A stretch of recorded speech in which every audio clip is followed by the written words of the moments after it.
انت كابتن وبتوصل عميل، طب بتوصل دليفري وبتنسى بطاقتك او رخصة قيادتك داخل الكومباوندات او المطارات.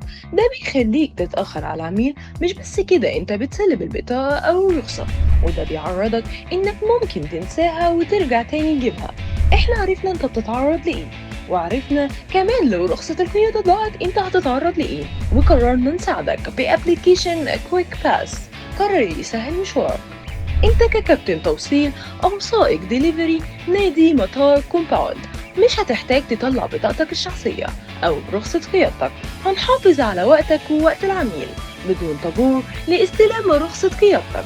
مفيش داعي للزحمة تاني والقلق من نسيان الرخصة او التأخير. حتى انت، ايوه انت، لو عضو في اي نادي خايف تتأخر على تدريب ونسيت كارنيهك في البيت، احنا مش هنضيع وقتك تاني مع ابلكيشن كويك باس. لانه انت كعضو مع اشتراكك في ابلكيشن كويك باس، مجرد ما تحط اسمك هتظهر جميع بياناتك.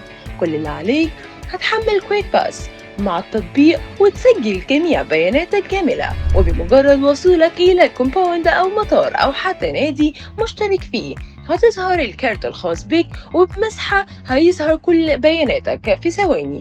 كويك باس هو الحل الأمثل لتسهيل حياتك. نزله دلوقتي وخلي كل دخولك لأي مكان سهل ومن غير تعقيدات.